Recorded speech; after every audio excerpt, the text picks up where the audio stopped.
السلام عليكم ورحمة الله.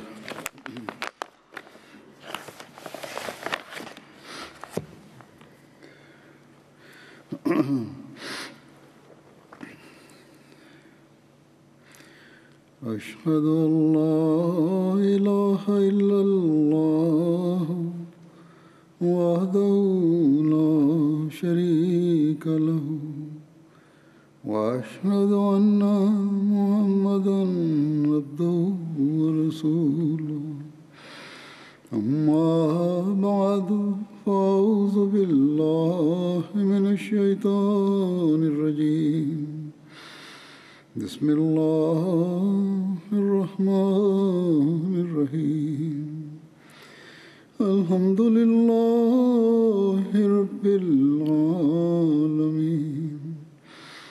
الرحمن الرحيم مالك يوم الدين إياك نعبد وإياك نستعين اهدنا الصراط المستقيم صراط الذين أنعمت عليهم غير المغضوب عليهم ولا الضالين.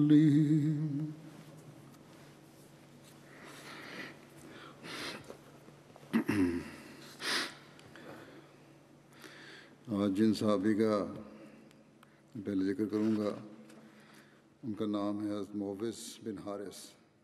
Le premier compagnon que j'évoquerai aujourd'hui se nomme Mu'awidh bin Harith. Il appartenait à la tribu Khazraj des Ansar. Son père se nommait Harith bin Rifa et sa mère se nommait Afra bint Ubayd. Mu'awidh était le frère de Mu'adh et Auf.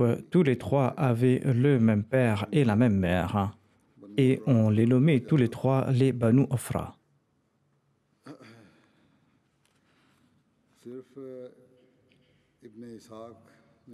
Ibn Ishaq est l'unique chroniqueur à rapporter que Mu'awidh était parmi les 70 compagnons ayant participé à la deuxième Bay'a d'Aqaba. Mu'awidh était marié à Yazid bint Qays. Deux filles sont nées de ce mariage. Elles se nomment Rubayi bint Mu'awidh et Umayra bint Mu'awidh.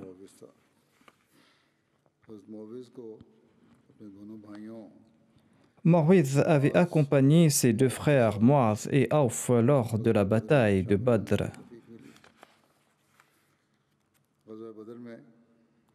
Lors de la bataille de Badr, Mu'awidh, Mu'adh et Auf, qu'on nommait les Banu Afra, et Abu al-Hamra, qui était leur esclave affranchi, avaient un seul chameau qu'ils utilisaient à tour de rôle.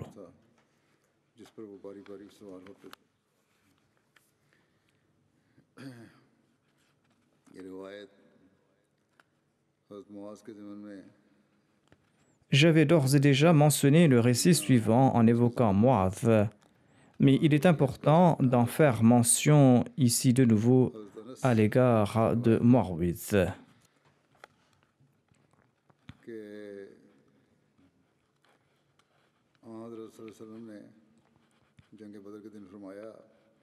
Anas rapporte que le jour de la bataille de Badr, le saint prophète Mohammed lui a demandé qui ira voir quelle fin a connu Abu Jahl. Abdullah bin Masoud est parti et il a constaté que Mu'adh et Mu'awidh, les deux fils d'Afra, l'avaient frappé à coups d'épée et Abu Jahl était sur le point de rendre l'âme. Abdullah bin Masoud lui a demandé « Es-tu Abu Jahl ?» Ensuite, il a attrapé par la barbe, relate Anas. Abu Jahl lui a demandé « Avez-vous tué quelqu'un de plus éminent que moi ?» Ou il aurait demandé « Existe-t-il de peuple qui ait tué quelqu'un de plus éminent que moi ?»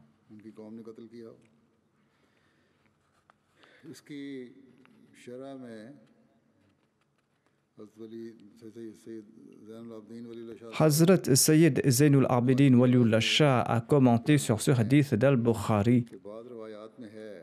Il explique que selon certains récits, Mu'adh et Mu'awidh Les deux fils d'Afra auraient mortellement blessé Abu Jahl et Abdullah bin Masoud l'aurait ensuite décapité. इमाम इब्न हजर ने इस एहतमाल का इज़हार किया L'imam Ibn Hajar, quant à lui, a présenté la possibilité qu'après Mu'adh bin Amr et Mu'adh bin Afra, Mu'awidh bin Afra aurait lancé une attaque contre Abu Jahl. खलीफा मसीह सानी रज़ियल्लाहु अन्हु ने उसको अबू जहल के कत्ल के वाक़े को बयान करते हुए Le deuxième calife a évoqué en ces termes la mort d'Abu Jahl. बड़ी खुशियाँ करता है Il déclare: l'homme aime faire la fête et il pense que telle ou telle chose lui est avantageuse quand celle-ci est en fait la cause de sa destruction et de sa mort. मक्का जब आए Au jour de la bataille de Badr, lorsque les mécréants de la Mecque se sont approchés, ils croyaient pouvoir vaincre les musulmans. Et Abu Jahl a déclaré: nous allons fêter cela et nous allons nous gorger de vin et nous allons retourner en ayant vaincu les musulmans. लेकिन इसी अबू जहल को मदीने के दो लड़कों ने Mais deux jeunes de Médine ont tué ce même Abu Jahl. कुफार मक्का मदीने वालों को Les mécréants de la Mecque avaient un grand mépris à l'égard des gens de Médine. उसे यानी अबू जहल को ऐसी हसरत देखनी नसीब हुई Or, même le dernier désir d'Abu Jahl n'a pas été exaucé. अरब में रिवाज था कि जो सरदार Selon la tradition, si un chef était tué lors de la bataille, on lui tranchait le cou tout près du tronc, tout près de la poitrine. Le cou long indiquait en effet qu'il s'agissait d'un chef. Abdullah bin Masoud l'a vu alors qu'il gisait blessé et immobile. पूछा कि तुम्हारी क्या Abdullah lui a demandé: comment vas-tu? Abu Jahl a répondu: mon unique regret est que deux garçons de Médine m'ont tué. यानी ऐसे बच्चों ने C'est-à-dire les enfants des paysans qui travaillaient la terre l'ont tué. मक्के वालों की नज़र में ये Aux yeux des Mécois, pareille occupation était méprisable ख्याल किया जाता et ils disaient que ces gens-là de Médine, ces paysans, ne connaissaient rien de la bataille et de la guerre. था हमारा भी उसको इस Mais c'étaient ces gens, voire c'étaient les enfants de ces gens, de ces novices dans l'art de la guerre qui ont tué Abu Jahl et qui ont réduit à néant son arrogance. Car नहीं थे अब्दुल्ला ने दरियाफ्त किया कि तुम्हारी Abdullah lui a demandé: quel est ton dernier souhait? ये ख्वाहिश है Abu Jahl a répondu que je souhaite que tu me tranches le cou tout près de la poitrine. ख्वाहिश पूरी नहीं होने Abdullah a répondu: je n'exaucerai pas ton dernier vœu. Et il lui a tranché le cou tout près du menton. बनानी चाहता था Abu Jahl souhaitait que ce jour soit un jour de liesse pour lui, mais ce jour de liesse s'est transformé en jour de deuil pour lui, et il n'a même pas pu digérer ce vin qu'il avait consommé. गज़वा बदर के मौके पर हज़रत मुआविज़ लड़ते रहते Le jour de la bataille de Badr, Mu'awidh est tombé à martyr au combat. Abu Musafeh l'avait tué. अगला जिन सहाबी का जिक्र है उनका नाम है उबई बिन काब Le prochain compagnon que j'évoquerai aujourd'hui se nomme Ubay bin Ka'b. कबीला Ubay bin Ka'b appartenait au clan Banu Muawiyah de la tribu Khazraj des Ansar. हज़रत उबई के वालिद का नाम काब बिन Son père se nommait Ka'b bin Qais et sa mère se nommait Suhayla bint Aswad. हज़रत उबई बिन काब Ubay bin Ka'b avait deux noms d'emprunt. एक अबू मुंजिर जो कि आ हज़रत Le saint prophète, paix soit sur lui, lui avait donné le nom d'Abu Munzir. Et le calife Omar lui avait donné le nom d'Abu Tufail en raison de son fils nommé Tufail. Asad कामिल थे हज़रत उबई Ubay bin Ka'b était de taille moyenne. Il avait les cheveux et la barbe de couleur blanc. Ainsi, il ne cachait pas son âge en se teignant les cheveux ou la barbe. नहीं लगाते थे बालों को या दाढ़ी पे हज़रत उबई बिन काब Ubay bin Ka'b faisait partie des 70 compagnons ayant participé à la deuxième Bayra d'Aqaba. पढ़ना जानते थे Ubay bin Ka'b savait lire et écrire avant même l'avènement de l'islam. Et après l'avènement de l'islam, il a eu l'occasion de consigner en écrit les révélations reçues par le saint prophète Mohammed paix soit sur lui. हज़रत उबई और हज़रत तलहा बिन Ubaid Le saint prophète paix soit sur lui avait établi un lien de fraternité entre Talha bin Ubaydullah et Ubay bin Ka'b. रिवायत के मुताबिक Selon un autre récit, le saint prophète Mohammed lui avait établi ce lien de fraternité entre Ubay bin Ka'b et Saïd bin Zayd. हज़रत उबई बिन काब के मुतालिक आता है कि अल्लाह ताला ने रसूलुल्लाह सल्लल्लाहु अलैहि वसल्लम को हुक्म दिया Allah avait ordonné au saint prophète Mohammed lui d'enseigner le Saint-Coran à Ubay bin Ka'b. Le saint prophète Mohammed lui avait déclaré Ubay bin Ka'b est le plus grand qari de ma umma. Et on dit qu'il avait une grande connaissance du Saint-Coran en raison de ce dire du saint prophète Mohammed lui. Et il y aura d'autres récits à ce sujet plus loin. बिन काब रज़ी अल्लाह ताला Hazrat Muslim Maud relate Ubay bin Ka'b faisait partie de ces 4 personnes à propos desquelles le saint prophète Mohammed lui avait déclaré ils sont les qari de cette umma, c'est-à-dire celui qui souhaite apprendre le Coran doit les apprendre de ces 4 personnes. Hazrat Muslim Maud ajoute que l'histoire mentionne le nom de 15 scribes auxquels le saint prophète lui avait recours pour consigner le Coran. Il y avait Zayd bin Thabit, Ubay bin Ka'b, Abdullah bin Sa'ad bin Abi Sarah, बिन अल-अवाम Khalid Zubair bin al-Awwam, Khalid bin Saïd bin al-As, Awan बिन सईद सईद अल-आस Abban bin Saïd bin al-As, असदी Hanzala bin al-Rabi al-Asadi, अबी Fatima Muqib bin Abi Fatima, ज़ाहरी Abdullah bin Arqam al-Zuhri, शुराहबील बिन हसना अब्दुल्ला बिन Rawaha Shurahbil bin Hassana, Abdullah bin Rawaha, Abu Bakr, Omar, Othman et Ali. जब रसूल करीम सल्लल्लाहु अलैहि वसल्लम पर कुरान शरीफ नाज़िल हुआ Chaque fois que le saint prophète recevait une révélation, eh bien, il envoyait chercher une de ces personnes pour lui dicter le texte de la révélation reçue. हज़रत मुस्लिम मऊद ने एक जगह फरमाया Hazrat Muslim Maud déclare le saint prophète Mohammed lui avait créé un groupe de personnes pour enseigner le Coran.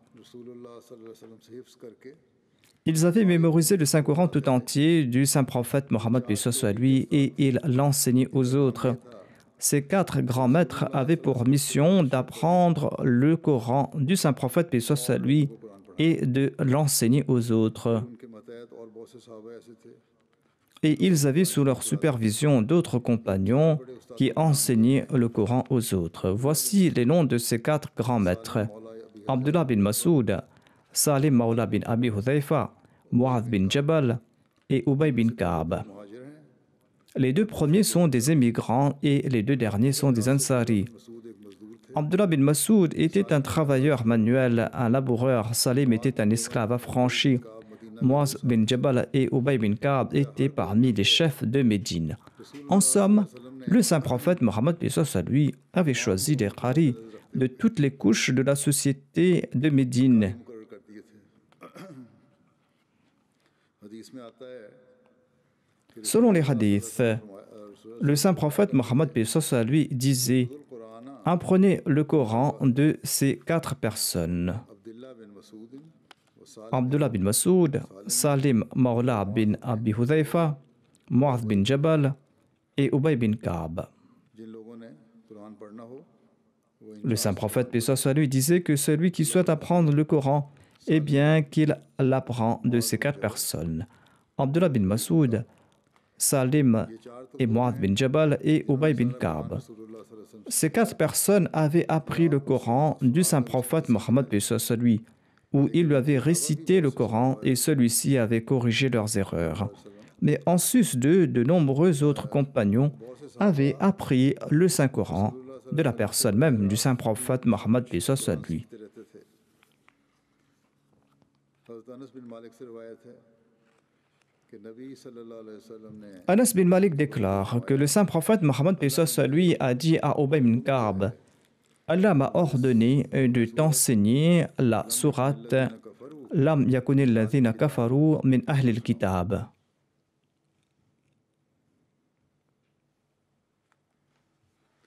हज़रत उबई ने पूछा क्या मेरा नाम लिया था Ubay bin Ka'b a demandé est-ce que Dieu a mentionné mon nom? Le saint prophète a répondu oui. Sur ce, Ubay bin Ka'b a commencé à pleurer.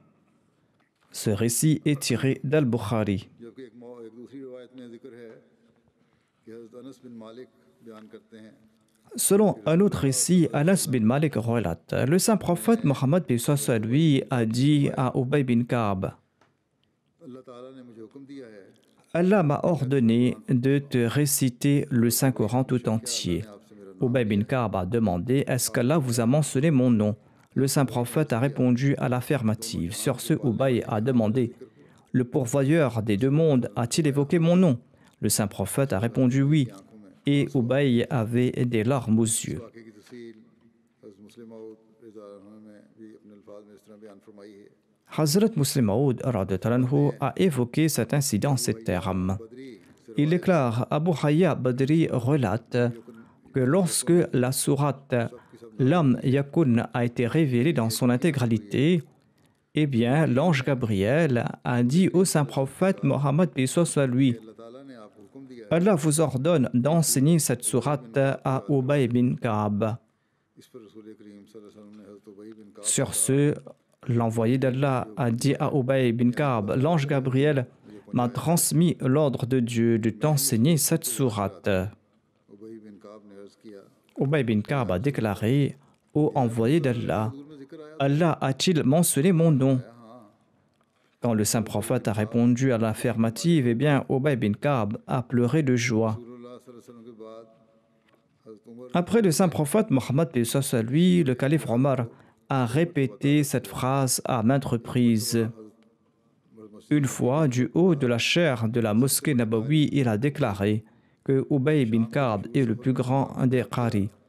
Lors de son voyage vers la Syrie, il s'était arrêté à Jabia, un village dans les environs de Damas. Et dans son sermon, le calife Omar a déclaré « Celui qui souhaite apprendre le Saint-Coran, eh bien qu'il aille voir Ubay bin Ka'b. » वो उबई के पास आए हज़रत अनस से रिवायत है कि चार शख्स Anas bin Malik relate, 4 personnes avaient appris sous la direction du saint prophète Mohammed paix soit sur lui le texte intégral du Saint-Coran. Ils étaient tous des Ansari. Il s'agit d'Ubay bin Ka'b, Mu'adh bin Jabal, Abu Zayd et Zayd bin Thabit. Il s'agit d'un hadith tiré d'Al-Bukhari.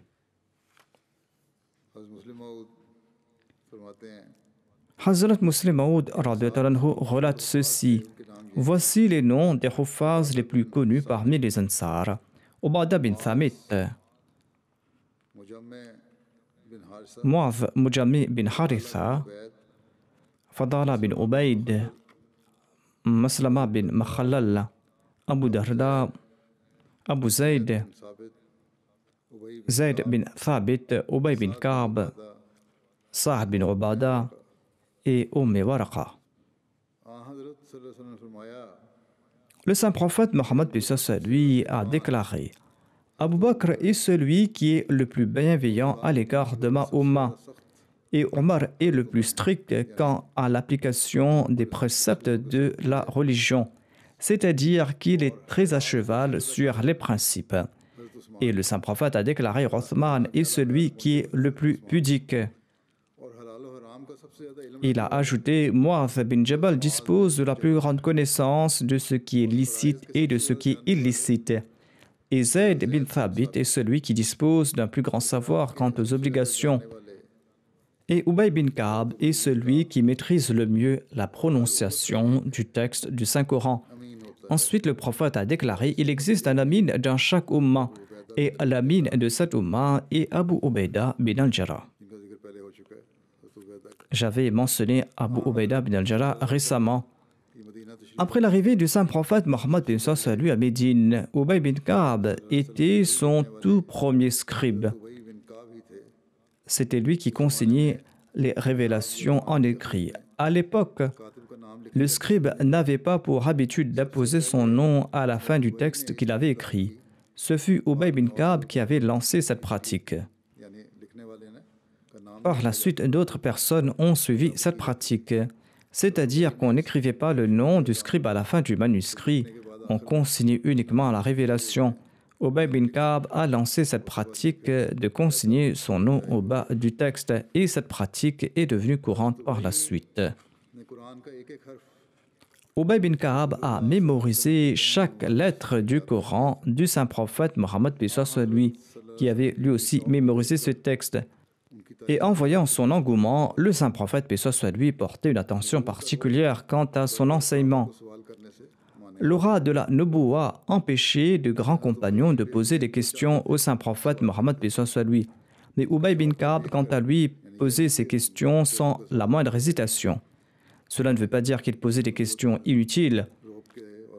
Il posait ces questions dans le respect de la Nubuwa. Il n'hésitait tout simplement pas. En voyant son engouement, parfois le saint prophète Mohammed paix soit lui le devançait et le saint prophète paix soit lui répondait à sa question avant qu'il ne la pose.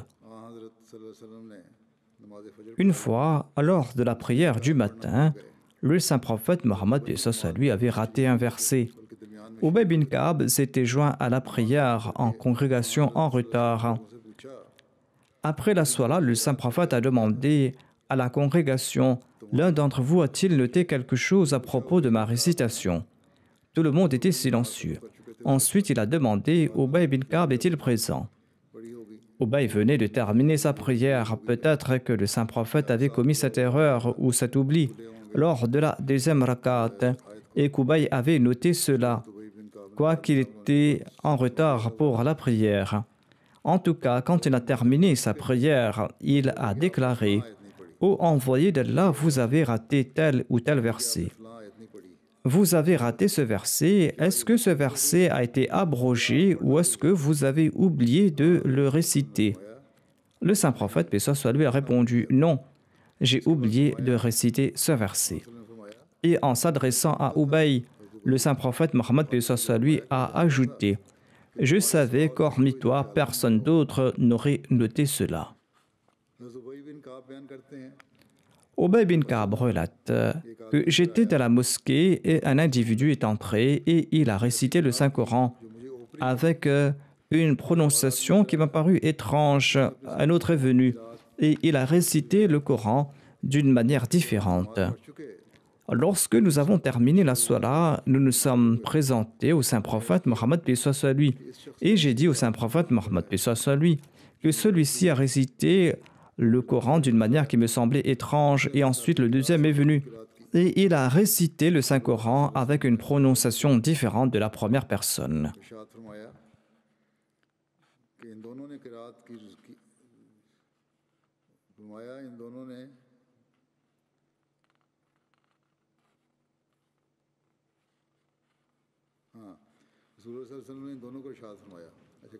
Le saint prophète Mohammed paix soit lui a demandé à ces deux personnes de réciter le Saint-Coran, tous deux l'ont fait, et le saint prophète Mohammed paix soit lui a déclaré que leur prononciation était bonne.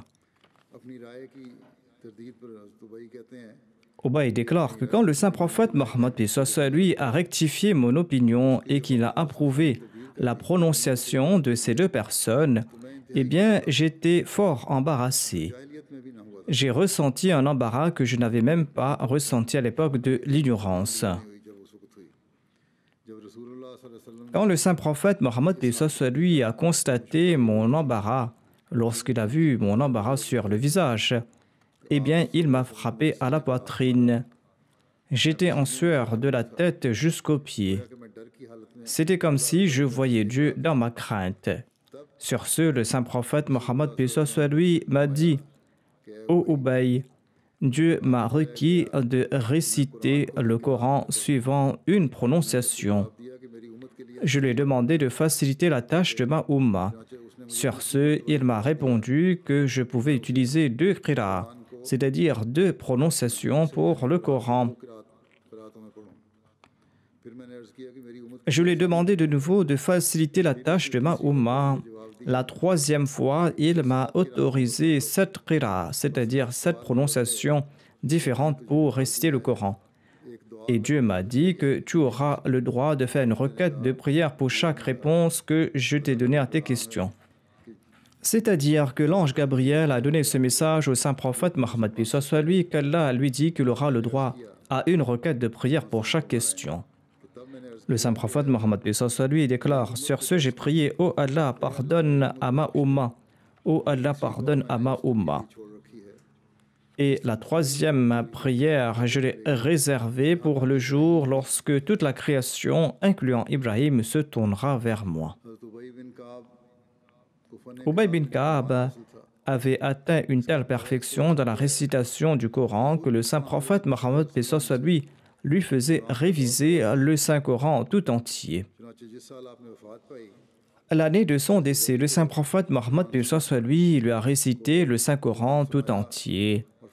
Et le saint prophète a dit à Ubay, « L'ange Gabriel m'a demandé de te faire écouter ma récitation du Coran. »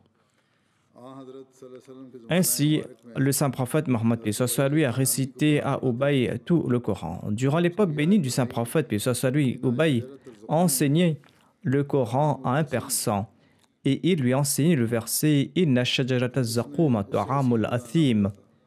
Eh bien, le persan n'arrivait pas à prononcer le mot « athim » qu'il prononçait comme « yatim ». Ubay en était fort inquiet. Le saint prophète Mohammed lui est passé par là et il s'est arrêté en voyant l'inquiétude d'Ubay.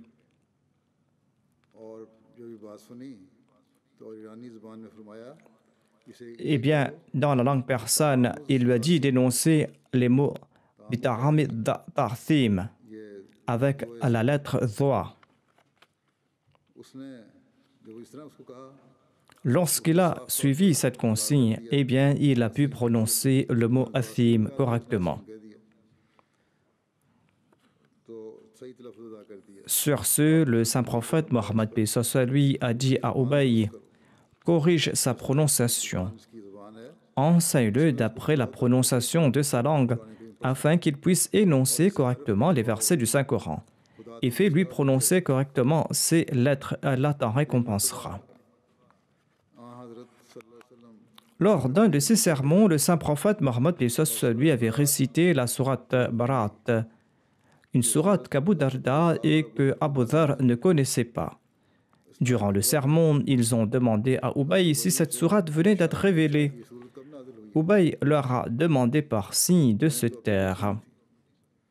Après la prière, quand ils rentraient chez eux, tous deux ont demandé à Ubay pourquoi il n'avait pas répondu à leurs questions. Ubay a répondu, « Vos prières sont parties à l'eau aujourd'hui, et ce pour une action des plus inutiles de votre part. » Sur ce, tous deux ont rapporté au saint prophète Mohammed lui les paroles d'Ubay. Celui-ci a répondu qu'Ubay avait raison, c'est-à-dire qu'il ne fallait pas parler lors du sermon.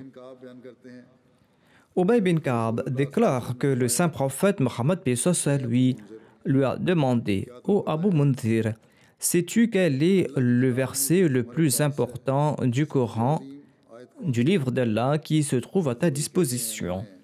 Ubay bin Ka'ab a répondu « Allah et son prophète savent le mieux. » Le saint prophète Mohammed lui a demandé de nouveau « Ô Abu Mundhir, sais-tu quel est le verset le plus grand du Coran, le Coran, le livre d'Allah qui se trouve à ta disposition ?» Ubay bin Ka'ab a répondu en citant le verset 256 du chapitre 2 du Saint-Coran. Allahu la ilaha illa huwal hayyul qayyum. Sur ce, le saint prophète, paix soit sur lui, m'a frappé à la poitrine et il a déclaré par Allah, « Je te félicite pour ta connaissance. » C'est-à-dire, le saint prophète Mohammed, paix soit sur lui, a apprécié sa réponse. Ubay a enseigné le Saint-Coran à Tufail bin Amr Dawsi à l'époque du saint prophète Mohammed, paix soit sur lui. Sur ce, Tufail lui avait offert un arc en cadeau. Ubay s'est présenté au saint prophète avec ce cadeau. Celui-ci lui a demandé à propos de sa provenance. Ubay a répondu « Il s'agit d'un cadeau d'un élève. » Le saint prophète Mohammed lui a dit « Retourne cela et à l'avenir évite pareil cadeau. » De même, un autre élève lui avait offert un vêtement en cadeau et la même situation se répéta. C'est pour cette raison qu'il évitait entièrement cela, c'est-à-dire il évitait d'accepter des cadeaux pour avoir enseigné le Saint-Coran. Les gens de la Syrie apprenaient le Coran d'Ubayy et ils prenaient aussi les services des scribes de Médine. Et en guise de salaire, il invitait ces scribes pour des repas. Or, jamais Ubayy n'a accepté une seule de leurs invitations pour un repas. Le calife Omar lui avait demandé une fois comment est la nourriture en Syrie.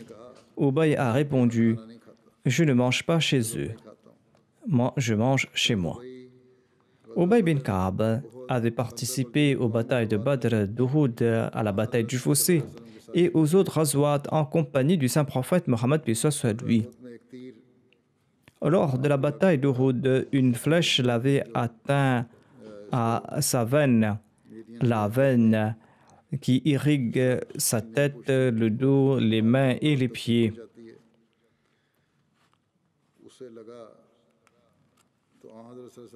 Le saint prophète Mohammed paix soit lui lui a envoyé un médecin qui a tranché la veine et qui l'a pansé de ses mains.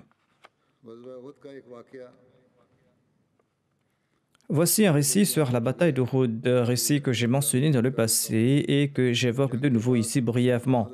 Après la bataille, le saint prophète Mohammed paix soit lui a dit à Ubayy bin Ka'b d'aller voir quel était l'état des blessés. Il est arrivé auprès de Sa'd bin Rabi qui était grièvement blessé et qui vivait ces derniers moments. Ubayy bin Ka'b lui a demandé s'il avait un dernier message à offrir à ses proches. Sa'd a souri et il a répondu: j'attendais qu'un musulman passe par là pour que je puisse lui offrir mon message. Place ta main dans la mienne et promets-moi que tu transmettras certainement mon message. Quel était son message? Il lui a dit: ô bon frère, transmets mes salutations aux musulmans et dis à mon peuple et à mes proches que le saint prophète Mohammed paix soit lui est le meilleur dépôt qu'Allah nous a confié et que nous l'avons protégé avec nos vies. Je pars maintenant et je vous confie la protection de ce dépôt. Ne flanchez point dans la protection de ce dépôt.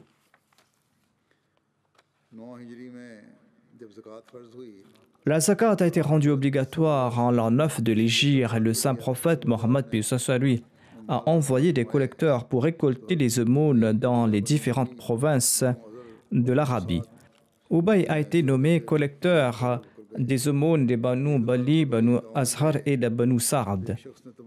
Une fois, un individu lui a présenté tous ces animaux et lui a demandé de prendre l'animal de son choix comme aumône.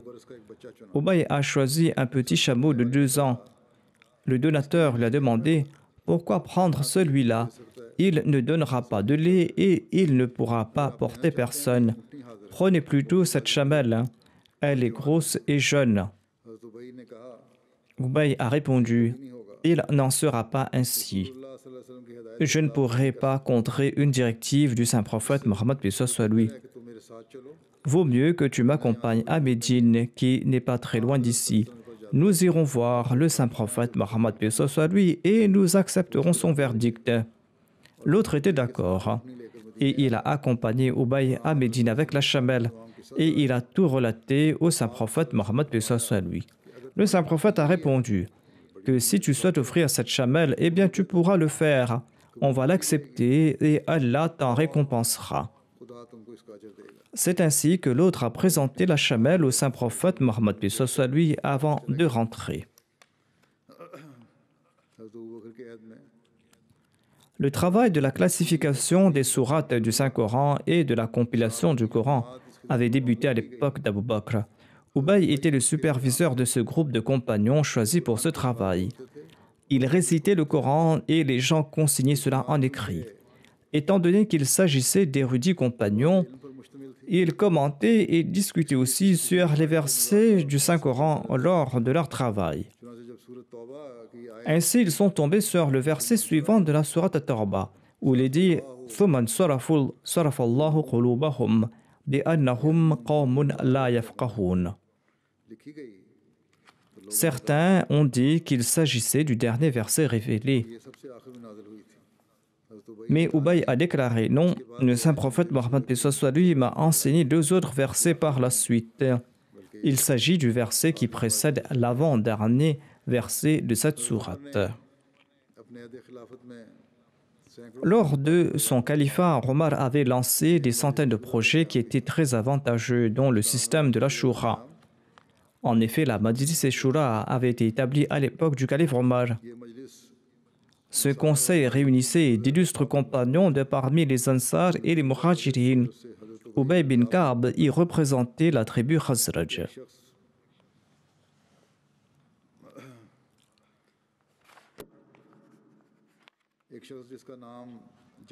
Un certain Jabir bin Jubair relate ceci. Je m'étais présenté au calife Omar pour une affaire quelconque. À côté du calife Omar se trouvait une personne portant une barbe blanche et aux vêtements blancs. Il a déclaré: il se trouve en ce monde des provisions pour atteindre notre objectif ici-bas et dans l'au-delà. Et il s'y trouve aussi nos actions pour lesquelles nous serons récompensés dans l'au-delà. Jabir relate: j'ai demandé au émir des croyants, qui est cette personne? Le calife Omar a répondu: il s'agit d'Ubay bin Ka'b, le chef des musulmans. Abdurrahman bin Abd Kari relate ceci. Par nuit du Ramadan, je suis parti à la mosquée en compagnie du calife Omar bin Khattab. Dans la mosquée, nous avons vu les fidèles éparpillés ça et là en différents groupes. Certains priaient individuellement, certains dirigeaient d'autres fidèles dans la prière. Le calife Omar a déclaré: il serait mieux de les réunir tous sous la direction d'un seul qari. Ensuite, il les a réunis tous sous la direction d'Ubay bin Ka'b.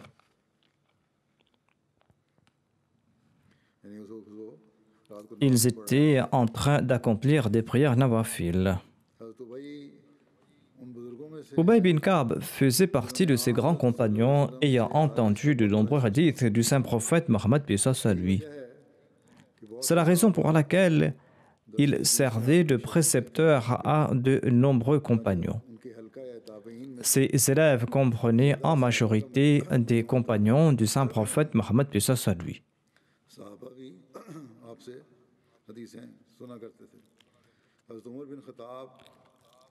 Les compagnons venaient écouter les hadiths de sa bouche. Omar bin Khattab, Abu Ayyub Ansari, Ubada bin Thamit, Abu Hurayra, Abu Musa Ashari, Anas bin Malik, Abdullah bin Abbas, Sahal bin Sa'ad, Dhulman bin Thardiya venaient tous écouter les hadiths de la bouche d'Ubay bin Ka'b. Qais bin Ubada est venu à la rencontre des musulmans à Médine. Il a déclaré: je n'ai trouvé personne de plus grand qu'Ubay bin Ka'b.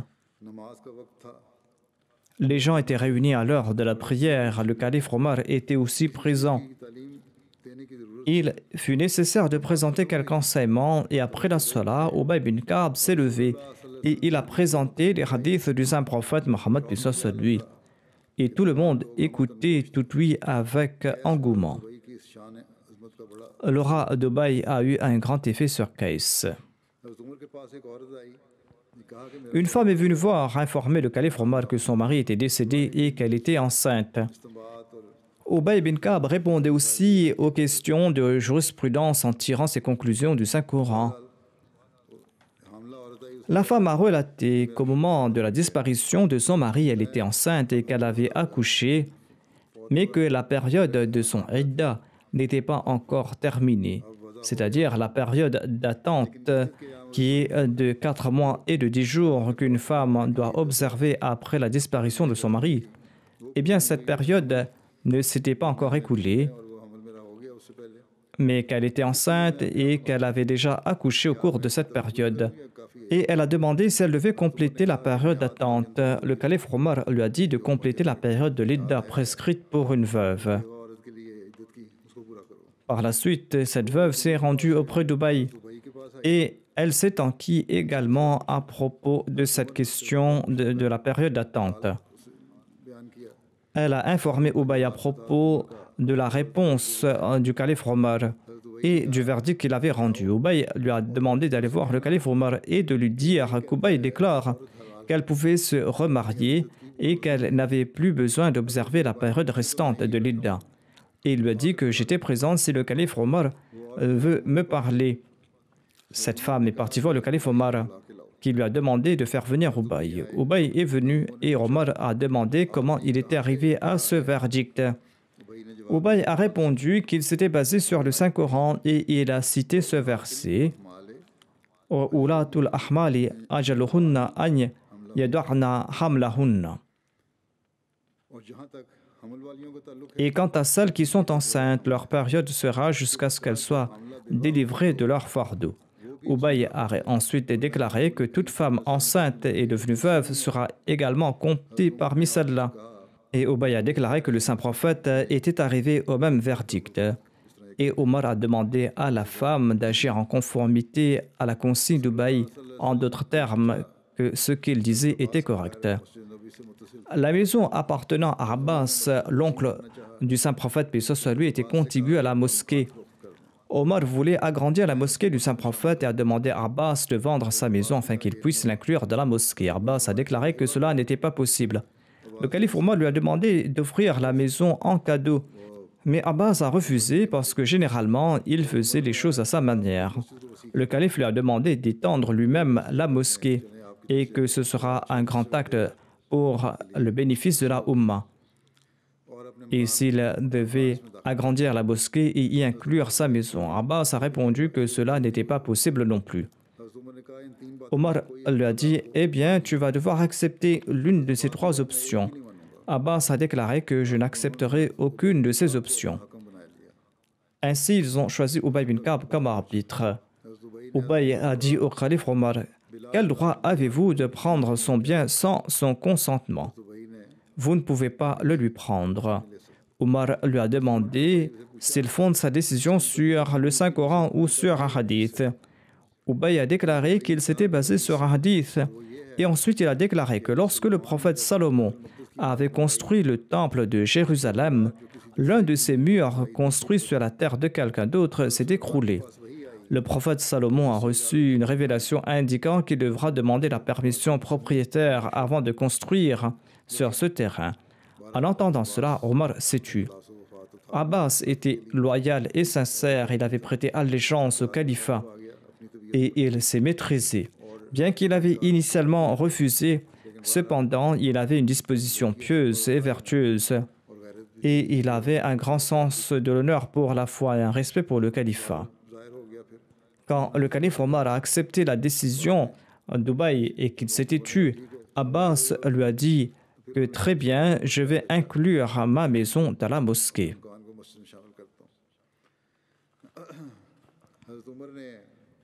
À une occasion, le calife Omar a décidé d'interdire aux gens d'accomplir le Hajj Tamattu.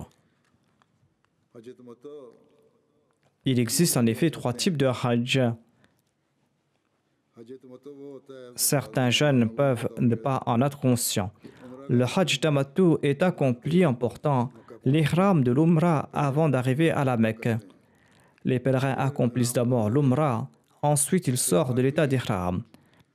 Ensuite, le 8 de Dhul Hijjah, ils entrent dans un nouvel état d'ihram et ils effectuent le Hajj. Ceci est connu sous le nom du Hajj Tamattu. La forme la plus connue du Hajj est nommée Hajj Mufrid. Et le Hajj Kiran est celui pour lequel l'Umrah et le Hajj sont accomplis dans le même état d'ihram. Néanmoins, Omar a décidé d'interdire aux gens d'accomplir le Hajj Tamattu. Ubay lui a dit « Vous n'avez pas le droit d'empêcher les gens d'accomplir le Hajj Tamattu. » Et le calife Omar a abandonné son idée par la suite. À une autre occasion, le calife Omar avait décidé d'interdire aux gens de porter des manteaux de Hira. Hira, qui était une ville située à environ 5 km de Koufa. La raison en était qu'on utilisait l'urine pour teindre ce tissu, ou peut-être qu'on utilisait l'urine d'un animal afin de décolorer le tissu. Ubay lui a dit « Vous n'avez pas le droit d'interdire cela parce que le saint prophète Mohammed lui-même portait des vêtements de cette couleur et des manteaux de là-bas. Et nous en avons également porté à l'époque du saint prophète Mohammed lui. Et il n'y avait aucun problème à ce propos. » En entendant cela, le calife Omar a dit qu'Ubay avait raison et il s'est tu. Lors du califat d'Omar, il y a eu un désaccord entre le calife Omar lui-même et Ubay concernant un verger. Ubay s'est mis à pleurer et il a déclaré « Dois-je être témoin de tout cela à votre époque ?» Omar lui a dit que telle n'était pas mon intention. Vous êtes libre d'obtenir un verdict du musulman de votre choix. Étant donné qu'il s'agit d'un désaccord entre nous, je ne rendrai pas de verdict. Vous êtes libre d'obtenir le verdict de n'importe qui, car moi je crois avoir raison. Ubay a donc proposé de demander à Zayd bin Thabit de juger ce différend. Omar a accepté et l'affaire a été présentée devant Zayd. Omar était le calife de l'islam, mais il a participé à l'assemblée de Zayd bin Thabit en tant que simple individu. Omar n'était pas d'accord avec la revendication d'Ubay. Omar lui a demandé « Vous avez oublié, essayez de vous remémorer. » Après avoir réfléchi quelque temps, Ubay a déclaré que « Je ne me souviens de rien. » Omar a relaté ce qui s'était passé. Zayd a demandé à Ubay quelle était l'épreuve qu'il avait pour soutenir son point de vue. Il a déclaré qu'il n'avait pas de preuve, mais qu'il pouvait tout simplement demander à l'émir des croyants de jurer, c'est-à-dire de lui demander de faire un serment qu'il dit la vérité.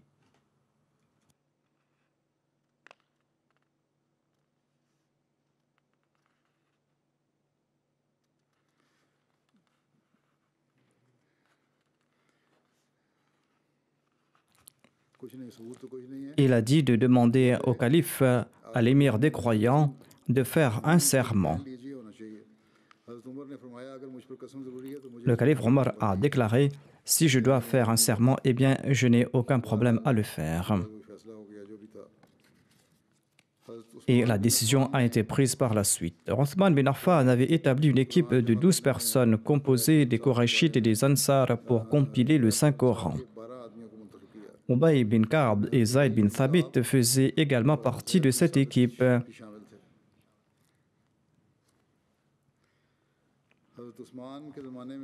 À l'époque d'Othman, il y a eu des désaccords dans tout le pays au sujet de la prononciation de certains termes du Saint-Coran. Le calife Othman a voulu y mettre fin.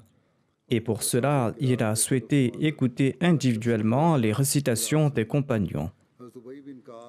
Et il a constaté des différences de prononciation entre Ubay bin Ka'b, Abdullah bin Abbas et Mu'adh bin Jabal. En constatant cela, le calife Othman a déclaré que je souhaite que tous les musulmans prononcent le Coran de la même façon. Et parmi les Qurayshites et les Ansar, il y avait 12 compagnons qui maîtrisaient le Saint-Coran. Othman leur a confié cette tâche importante et il a nommé Ubay bin Ka'b comme le chef de cette équipe. Ubay récitait les paroles du Saint-Coran et Zayd bin Thabit retranscrivait ces paroles à l'écrit. La grande précision de la prononciation du Saint-Coran dont on dispose aujourd'hui est le résultat de la prononciation d'Ubay bin Ka'b.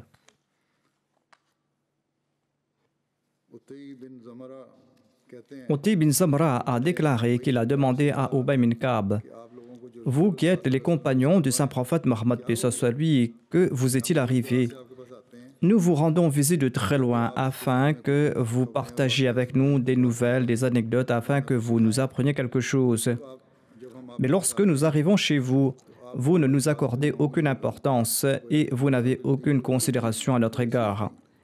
Et vous ne nous accordez aucune importance. » Sur ce, Ubay bin Ka'b a déclaré que je jure au nom d'Allah que si je reste vivant jusqu'au prochain vendredi, eh bien, je partagerai avec toi une information. Et après quoi, je ne me soucierai guère si vous me laissez vivre ou si vous me tuez. Le rapporteur déclare que lorsque je suis arrivé à Médine, eh bien, j'ai vu de grandes foules. Je me suis dit, que s'est-il passé? Et quelqu'un m'a dit, est-ce que tu ne résides pas à Médine? J'ai dit non. Il m'a dit, aujourd'hui, le chef des musulmans, Ubay bin Ka'b, est décédé. Il a déclaré, par Dieu, je n'ai jamais vu pareille manifestation de la tribu As-Sattar de Dieu, hormis dans le cas d'Ubay bin Ka'b. C'est-à-dire, Dieu l'avait couvert d'une façon extraordinaire. Ubay avait dit qu'il dirait quelque chose, suite à quoi il n'était pas certain du sort qui lui sera réservé. Le rapporteur a relaté qu'il semblerait qu'Allah, le Très-Haut, l'a préservé de cet instant où il allait divulguer quelque chose qu'il n'avait pas envie de partager. Et Allah sait le mieux ce qu'Ubay voulait dire par cette phrase. Le rapporteur déclare que je n'ai jamais témoigné en faveur de quelqu'un d'autre à pareille manifestation de l'attribut as-Sattar de Dieu. यानी वही बिन काब की सतारी हुई है। Ubay bin Ka'b avait déclaré que je complète une lecture intégrale du Saint-Coran en 8 jours. हज़रत उबई की मोहब्बत रसूल का ये आलम था। Ubay avait un très grand amour pour le saint prophète Mohammed paix soit lui. Le saint prophète paix soit lui s'adossait à un des piliers de la mosquée Nabawi, qui était un tronc de dattier, pour prononcer son sermon. Mais par la suite, on lui a construit un mimbar, une chaire, et il s'était assis dessus pour prononcer son sermon. Et sur ce pilier a commencé à pleurer et il y a eu des grincements. Le saint prophète s'est approché du pilier et il a posé sa main sur ce pilier et il lui a fait une accolade. Et ce tronc a commencé à pleurer tel un enfant qu'on prend dans les bras pour le consoler jusqu'au point où ce pilier s'est apaisé. Par la suite, lorsque la mosquée a été détruite afin de la reconstruire, Ubay bin Ka'b a pris ce même tronc. Ce tronc parce que le saint prophète, paix soit lui, s'y est adossé. Il a porté chez lui ce tronc.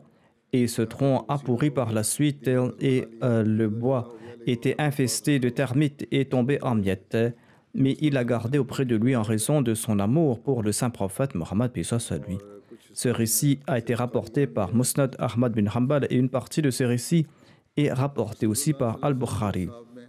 Il y avait 6 qazis ou 6 juges parmi les compagnons du saint prophète Mohammed paix soit lui, Omar, Ali, Abdullah bin Masoud, Zayd bin Thabit, Abu Musa Ashari et Ubay bin Ka'b. Famra bin Jundub était un compagnon de grand renom. Lors de la Salah, après avoir récité le takbir, il faisait une pause avant de réciter la sourate al-Fatiha. Après avoir dit Allahu Akbar, il restait silencieux pendant quelque temps. Ensuite, il récitait la sourate al-Fatiha. Certaines personnes ont objecté quant à cette pratique. Famra a demandé l'avis de Ubay. Ubay a envoyé une réponse très courte en disant que votre pratique est en accord à la charia. Il n'y a aucun problème à faire cette pause. Cela est conforme à la charia. Et ceux qui soulèvent des objections à cet égard ne devraient pas le faire. Suwayd bin Rafla avait participé à une bataille aux côtés de Zayd bin Shujan et de Sulayman bin Rabi'a. Une bataille qui s'est déroulée dans une région appelée Huzayb où ils ont trouvé un fouet.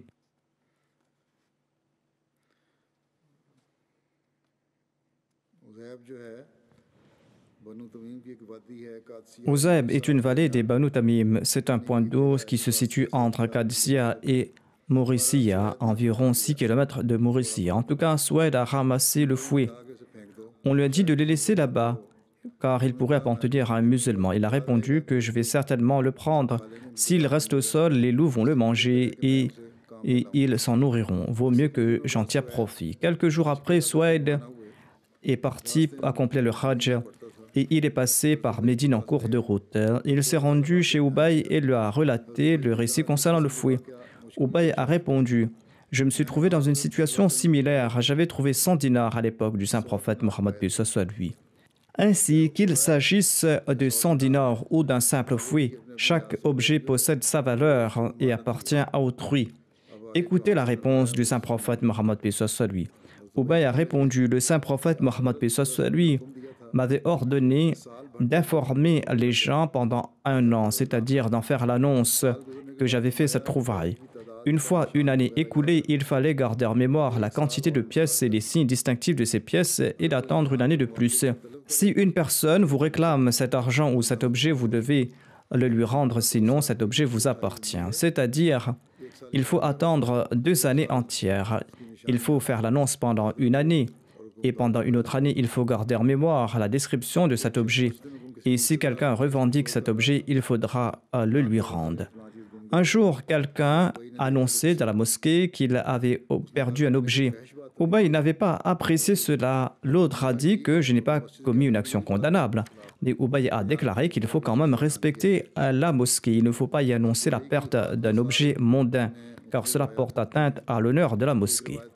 Il existe différents récits sur la mort d'Ubay. Certains disent qu'il était décédé à l'époque d'Omar en l'an 22 de l'Hégire. Selon un autre récit, il serait décédé en l'an 30 de l'Hégire à l'époque du califat d'Othman. Et ce récit est le plus exact car Othman avait confié à Ubay la tâche de la compilation du Saint-Coran. Ubay avait deux fils, Tufail et Mohammed. Leur mère se prénommait Tufail bint Tufail. Elle était originaire de la tribu d'Aus. Et on rapporte aussi que Ubay avait une fille prénommée Amr. Ici se terminent les récits sur Ubay bin Ka'b.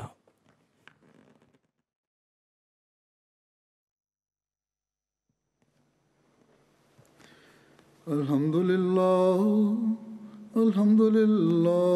nahmaduhu wa nasta'inuhu wa nastaghfiruh. ونؤمن به ونتوكل عليه ونعوذ بالله من شرور أنفسنا ومن سيئات أعمالنا من يهده الله فلا مضل له ومن يضلل فلا هادي له